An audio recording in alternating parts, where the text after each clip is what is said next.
Sosok beliau ini, beberapa tahun kebelakang, menjadi pusat perhatian seluruh umat muslim tanah air. Pasalnya, tesis beliau yang berisi tentang penggugatan nasab para habaib klan Ba'alawi, viral dan menjadi perbincangan publik. Berkat tesisnya itulah, nama beliau naik ke permukaan, dan sosoknya pun menjadi populer di tanah air. Namun sayangnya, karena tesisnya itu pula lah, timbul sebuah polemik yang berkepanjangan, yang akhirnya memantik perpecahan di tengah umat Islam tanah air. Entah apa latar belakang dan motivasi sebenarnya di balik pembuatan tesis pembatalan nasab para habaib ini, sejatinya, hanya sang penulis tesisnya sendiri yang tahu. Namun, beberapa asumsi liar mengenai latar belakang di balik pembuatan tesis ini pun bermunculan.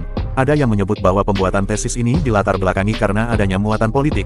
Ada pula yang mengatakan jika pembuatan tesis ini dilatar belakangi oleh rasa sakit hati sang penulis tesis, karena tidak mendapatkan restu dan dukungan dari ketua sebuah ormas Islam, yakni Habib Rizik Syihab, Ketua Umum FPI, alias Front Persaudaraan Islam, saat ia mencalonkan diri menjadi bupati, padahal waktu itu, ia adalah salah satu eksekutif dari ormas Islam tersebut.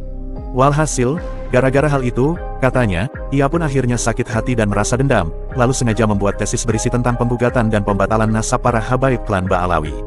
Orang yang menulis tesis tersebut adalah Kiai Imaduddin Utsman Al-Bantani, sosok yang kini dianggap sebagai seorang pembaharu atau mujadid oleh para pendukungnya, sekaligus dianggap sang pengadu domba dan pemecah umat oleh kelompok orang-orang yang anti terhadapnya.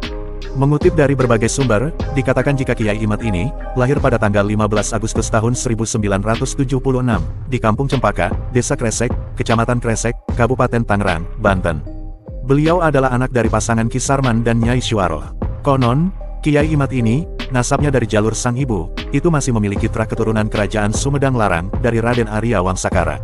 Dikatakan juga bahwa, Raden Arya Wangsakara ini, nasabnya terhubung kepada baginda Nabi, melalui Syekh Abdul Qadir Al-Jailani, dan sampai kepada Sayyidina Hasan. Teman-teman bisa lihat nasab beliau, di akhir video ini nanti.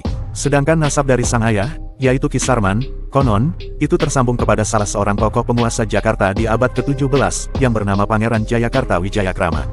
Perlu diketahui, jika nama Utsman yang beliau pakai di belakang namanya, itu adalah penisbatan kepada kakek buyut beliau dari pihak ibunya. Yang mana, kakek buyut beliau ini bernama Utsman.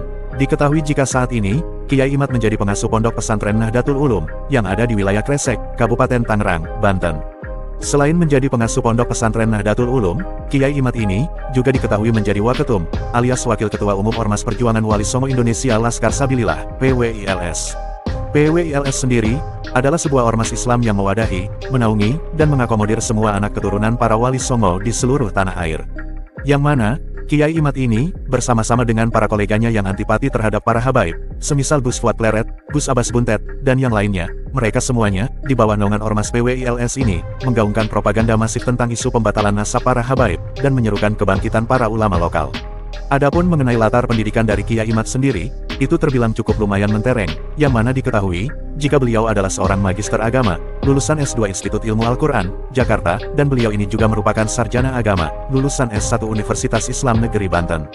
Inilah biografi dari sang mujadid, atau mungkin sang begal nasab, pembuat tesis pembatalan nasab para habaib, yang akhirnya berhasil membuat umat Islam tanah air terpecah, dan diadu domba. Wallahu alam.